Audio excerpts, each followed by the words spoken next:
Wait, stop. That's the one.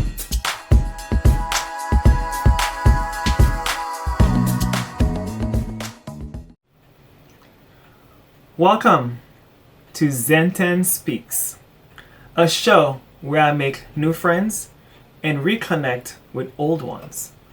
A show where everyone's stories may inspire you to tell your own story. In this podcast, we encourage everyone to get rid of shame, guilt, fear, doubt, and judgments for themselves and for others, and replace those with love, empathy, compassion, understanding, kindness, and to do your best in everything that you do. In essence, to get rid of things that no longer serve your well being, to be true to yourself and be honest with others.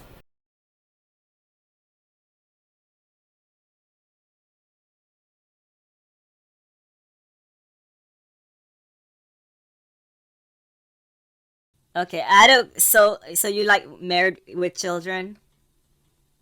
No. Why not? I mean, because I haven't found a wife. Oh, you're not looking either? I mean, kind of, but I'm not. I'm kind of in a place where I'm like seeing what God wants me to do with that because I'm not sure. Um, Okay. yeah, it's like So it's not a. Is it not a desire in your back of your mind, or are you just Cause it I. is, but I'm not saying that I've always had that desire, and I'm not saying. I'm also saying that that desire may not. I may not fulfill the desire. So it's like, um, and that desire may also go. So I don't. I don't think I. The desires of my heart. I believe that if I want something and it matches God's will, like marriage, then so be it. Right? I'll do it, and Okay. I'll pray for it. I'll pray for it, and I'll receive it. Right? But Mhm. if if it's if that's a desire that it doesn't fulfill me, or it's not what God calls me to do, then I'll fulfill that desire. You know, I'm kind of just waiting on the Lord and seeing if that's what He wants me to do. Okay, that makes Um, sense. Are you baptized? Does. yes, Oh, yes, you are. Okay, cause so you baptized in that what's it called, Christian Missionary Alliance? that's that's the. I think the part of the denomination is under Christian Missionary Alliance. But the church that I go to is Oh, cool. I like that. Is it part of, because I've met some people who are on rehab or they became sober again, and they often mention like a New Hope church. Is it a church where people went back to Jesus, like newborn again Christians kind of a thing? Is that what that is about? it's it's very, yeah. I mean, that's kind of, we do believe in being born again, yeah. Okay. And it is, and people, it's a the church I go to is really good. It's a multicultural, multiracial. People come from different backgrounds. Like the day I came to the church was the first day that he was head pastor, that he became head pastor. That's cool. Good for him. That's great. Yeah, and it was very like exciting because I was like, I knew that God wanted me to be there at that day, you know. Wow. And it's so interesting how God works things Yeah. out like that. It's a mystery. How about what would you say, or what is your thoughts about, because I've gone to one of them just to see what, actually not one, couple of times just to see what it's about, where they have some gay churches. Yeah, that's usually the What do you thing think about about that those? is like it's like where with when it comes to, that's a tricky subject because when it comes to the gay identity, it's like all identities fall short to the identity that we have in Christ. So if I have, the definition of homosexuality is like, it's like patterns of attraction or romantic feelings or actions towards someone of the same gender. It's a very like textbook thing. Yeah. But if I have a period, the thing of that is temptation comes and goes. It's not something that's indefinite for our finite life. It comes and it goes, and if we put that as our head, like, we're gay because we had these feelings, it's really, you're just puffing up the pride and you're puffing up sin. I don't want to go to a church that's like all about sin, you know what I'm saying? That doesn't, it's counterintuitive to worshiping Christ and and it talks about denying ourselves. Jesus said, deny yourself, pick up your cross. Okay, so those people He didn't you say feel like go they're to the club or go on Grindr. Sorry. so you mean, so what you're saying is those churches, they are making excuses to still live in sin in the name of God. Almost. You took basically you said it better than I could. I mean, like, yeah, I don't like sugarcoating, especially being raised in a very strict religion. If I'm gonna live life, and this is why things that you're saying, I recognize it, and I can see both sides of the aisle, like they say, because I've lived both, and Yeah, also I'm not. I don't like being a hypocrite and BSing myself and lie to myself, because you can lie to others and they might buy you a lie, but you cannot lie to yourself or to God. So I might as well be truthful and be straightforward. Usually the LGBT group in general I'm not a friend of theirs, because I ask questions and I say things and people get mad. I'm sorry to hear that.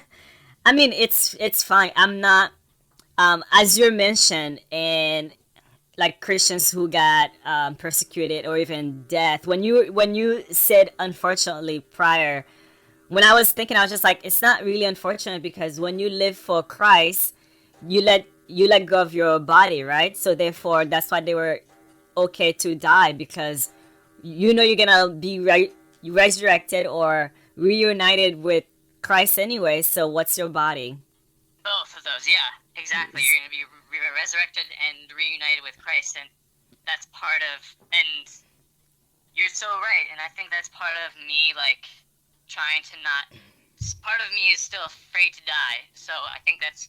Well, that's instilled in us since the beginning too, when you read Genesis. So it makes sense. Yeah, we have that will to live. Because I should fear God above all things. Yeah. And I think instead of fearing my own mortal flesh, it's like, it doesn't make any sense. Well, I do feel that from you, that if it will come to something big like that, you would not fear death.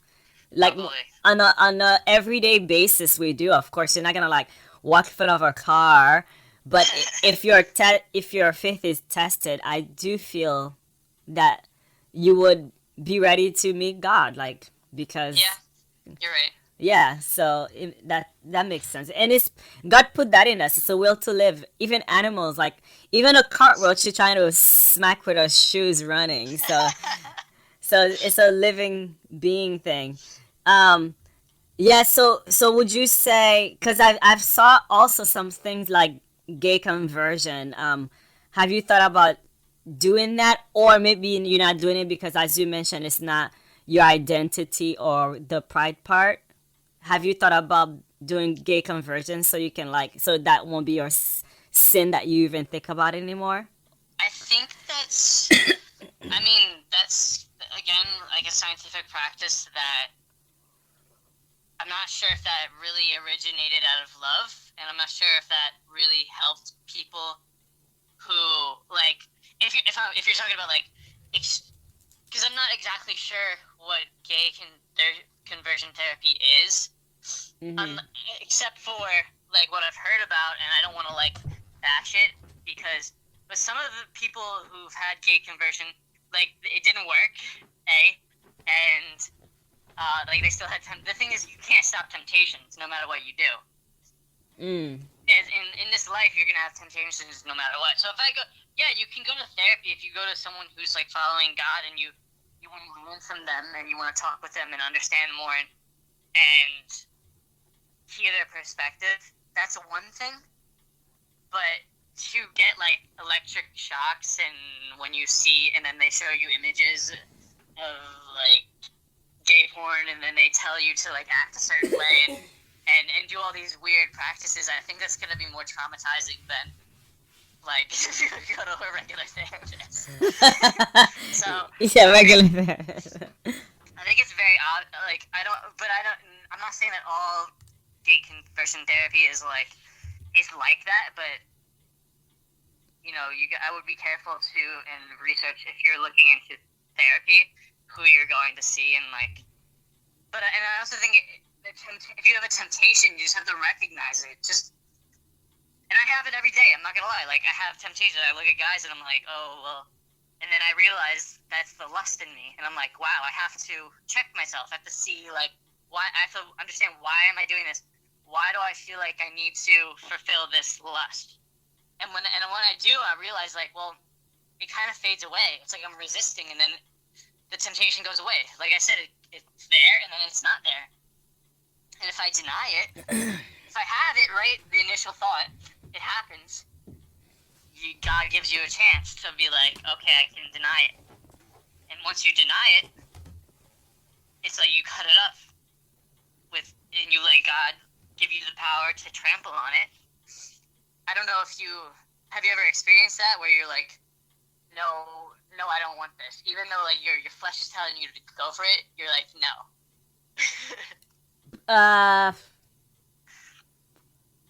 I can't really give you an answer as in because I cannot think of a situation like that. Okay. Because I don't have problems with drugs, alcohol, or smoking either. Like unlike most people who's like that's their thing, I've learned not to do these things, and I don't bother. How you call it? Making it a habit anyway. So. Okay. I would say sleeping. I want to sleep past 2, and I'm like, I gotta get up and live life. I know that's like very minimal, but that's the only thing I can think right now. Slothful. to not be sloth. I wanted to mention too, like one thing I've noticed as you mentioned how you change and you don't do condemnation, and I applaud you for that, and that's a great growth because I do remember now as you were mentioning it a couple years ago, probably 2 or 3 years, because I've often thought about you, and I was like, oh, and then when I did reach out maybe on Facebook or something, your manner of talking to me then was different than you are now, and so it's been a shift or a change, and as you mentioned how you've changed with how you deliver things, so that's pretty awesome. That's cool. That's good. I wanted to mention that. Do you struggle with homosexual temptations? I wouldn't call it a struggle because it's not something that I. So you don't have them, that?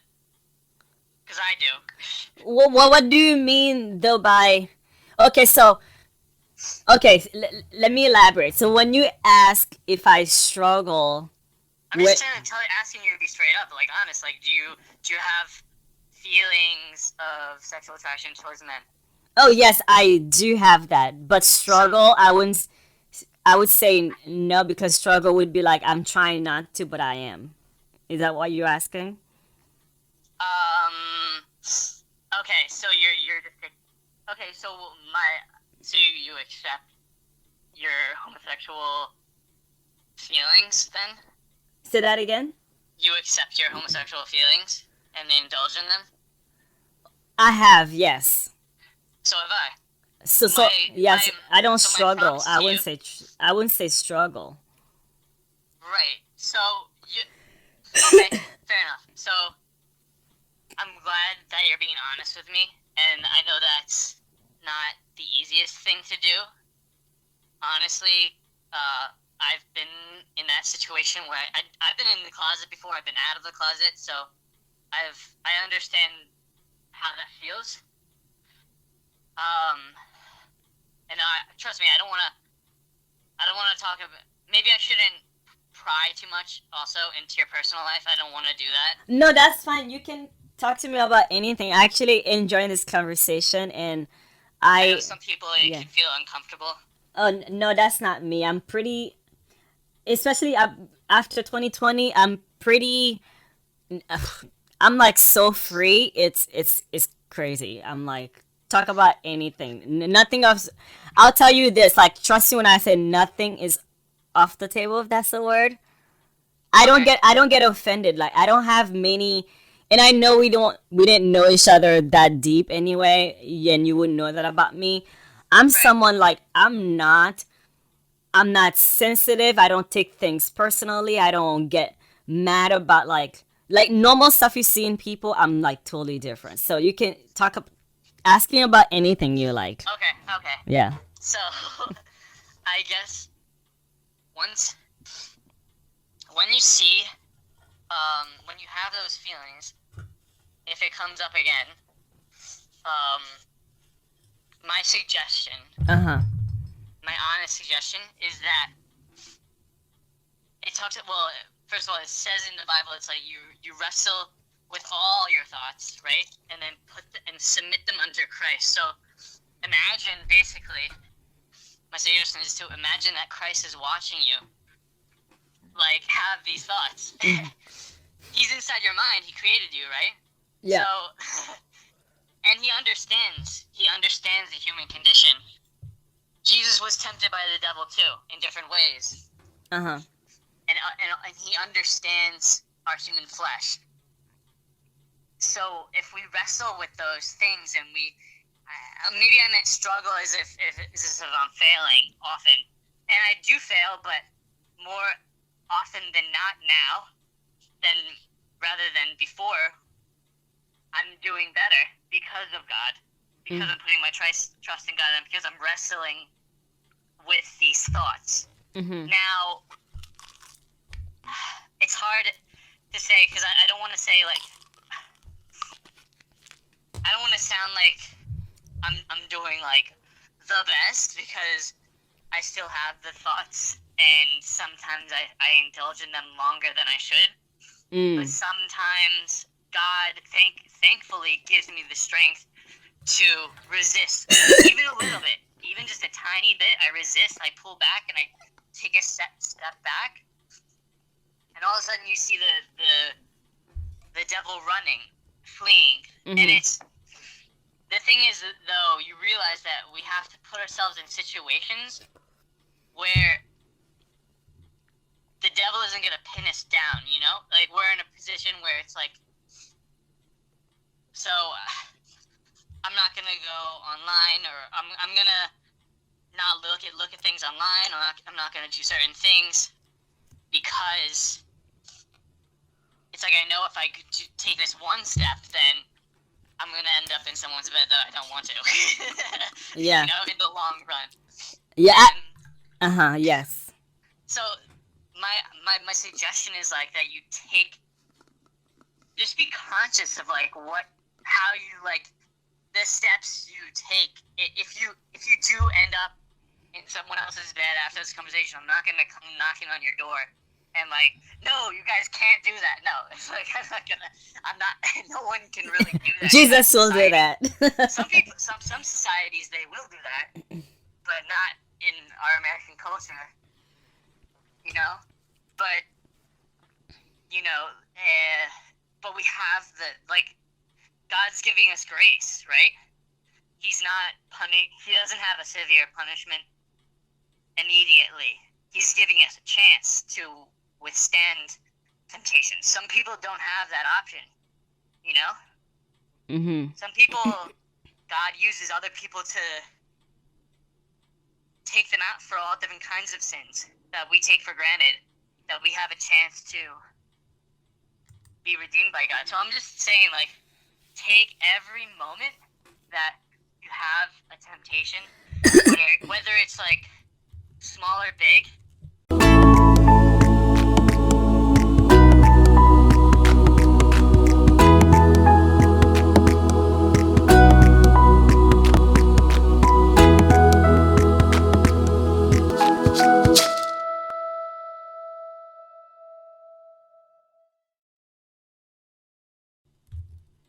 And just give it to God. Just give that thought to God and be like, Lord, help me to overcome this. Help me, be with you in this moment. Because he's the one that really satisfies us. If we try to satisfy the flesh, it doesn't really satisfy us. It's temporary. And the wages of sin is death. Mm-hmm. But if we are fulfilled with Christ, we have eternal life. You remember when the woman at the well, she was saying like, oh, well, I pray and I do this and I do that. But the thing is, with the woman in the well, Jesus was like, hey, you've had 5 husbands. And the one you have right now is not your husband.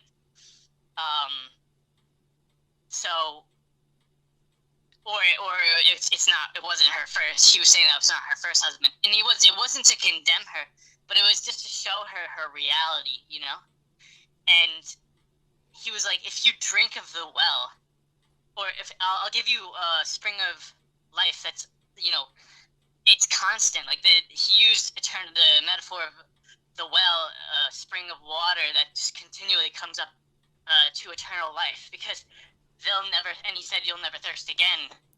Basically, if you have my spirit, if you have me in your life, you won't have, and you put your trust in your whole mind, body, spirit, and soul, and try with all your might to go through that narrow door of resisting temptation. Yeah. And doing the best you can, and knowing that the best you can do is only through the power of God, and you'll never thirst again.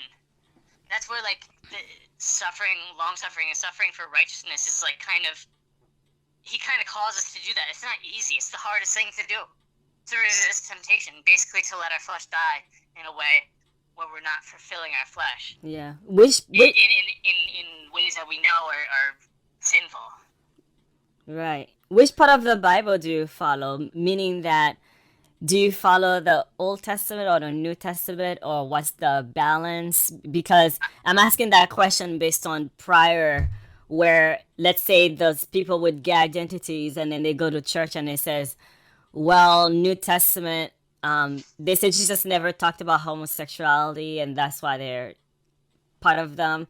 And the old one talked about it and how Jesus abolished the old ways. So all these kind of things. I don't know if you went through that study, and also let's say Jews now, because you mentioned about Jews, how shellfish or this and that, people don't do it, but it seems like religion is picking and choosing. How do you fall into that in the practice of the Bible yourself? I try to follow it all, because I know that Jesus, although there's some things are, it's hard to say, because I know that there's things like, oh, you can't eat pork, you can't eat shellfish, you can't wear clothing of mixed fabrics, and Sabbath and all this stuff, right, yeah. So there's a lot of things of that nature, and it says Jesus didn't come to abolish the law, but to fulfill the law. And a lot of those were ceremonial laws God was using to basically prepare his people to save his people. Although that they didn't even have Christ yet, But once we realize that Christ died, we understand, he gave his whole life. So that's what he meant by, fulfilling the flesh. Now, am I going to call someone out, rudely for wearing someone of mixed fabrics? No, because I wear mixed fabrics every day. I'm not going to be a hypocrite, So why do you do that, in a sense? What's your What's your past? So, okay, exactly. Good question. I don't have a good past. And like I say, I fall under the short of glory of God every day. People sin every day, but there's some sins that are obviously greater than others. How And then, so? Did the and Bible say that? I'm Well, I know some people say the all sin Bible says, is the wages of death, but I'm not dying. I'm not dying for wearing a polyester shirt, because if it's a ceremonial law, it's not. I don't believe. See, like I don't think that's a sin. Certain things aren't sinful. But okay. if we know something to be sin, and we do it, and we know something to be wrong and we do it, or know something that we don't want to do but we do it, then it's a sin. Homosexuality is one of those things, and like that is wrong in your heart, but we still do it anyway sometimes. Okay, that makes sense. Hold on 1 second. Yeah. I had to blow my nose. Yes. I had a question for you, because you mentioned about heartbreak and what happened when you meet a guy and it doesn't fall right. This is why I was asking if you're married, because I was thinking if you, I know you don't have an identity with that sexuality thing, but let's say if I did have one. you did have one, yeah. So I was out in the closet when I met you. I was like openly gay. yeah. So if you would date women when God tells you to, like, when you don't think straight people have those things like heartaches or breakups and things not go leading anywhere, or is it a gay thing? I'm just curious. I think it's a different situation, because I think men and women are. I mean, that's a different conversation, but I do believe there is a difference between men and women. Although we are created like equally, we have different attributes to us. Yeah. And we react to things differently, because that's the way that God designed us. Yeah. And that's why, so dating a man I think it's a different different kind of heartbreak than. But I never dated a woman before, so I don't know. I don't know what that heartbreak feels like if that separation happens, or if you go through multiple women and like, and it doesn't satisfy you, and you're just filling your soul with fornication and sex. Yeah. And that's all that's your God right there is the sex. Yeah. I don't know what that feels like either, but I'm sure that that's painful when you come to that realization that that someone's soul, one person's soul, wasn't enough for you to like connect with. Because God's design in Genesis, like it's one man and one woman, and that was it talks about that. Yeah. So I think I'm not saying I think there's different situations that lead different problems when it's two people of the same gender coming together. It's different issues. Because it goes against God's design as one man and one woman. Yeah. But if you're looking at heterosexual relationships I haven't experienced yet, I think I'm also not looking for multiple. I'm just looking for one. But that's, if even you can have problems in a monogamous relationship. Everybody has problems. Everyone has temptations. Temptations are not reserved for homosexual people. Everyone has temptations. And the thing is, I don't even like to say homosexual people, because it's just people. Even though, I guess it is a thing, but because people are literally self-describing themselves as homosexuals, which I don't kind of. I wish people would take that label off themselves and give themselves a chance to follow Christ. Yeah, I don't live that way. I'm not, as like I mentioned, I think in the beginning, because you're trying to find out who you are, but you try it out, exactly. Yeah, years later, I'm like, I'm not part of that community. I think mostly because I'm not welcome anyway, because of how I think. good. That's Put your identity in Christ first. Don't worry about labels. Yeah. That would be my suggestion. totally.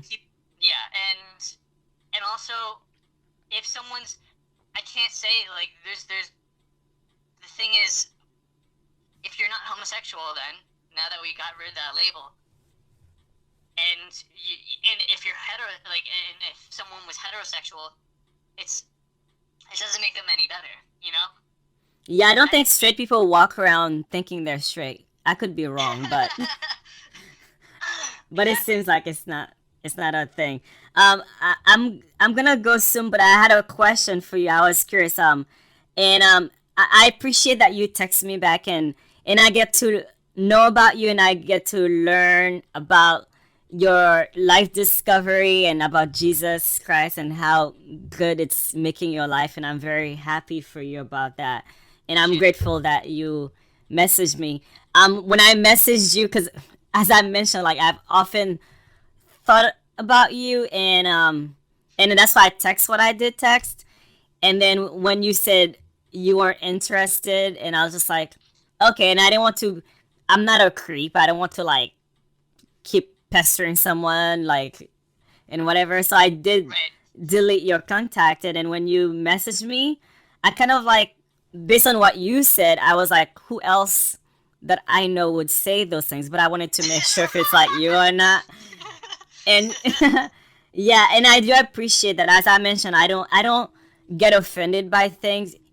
Whenever I get human interaction, I'm grateful for it, because I know that everyone's a son of God, and so why reject another son of God? Like whatever someone has to say, especially you have a God message too.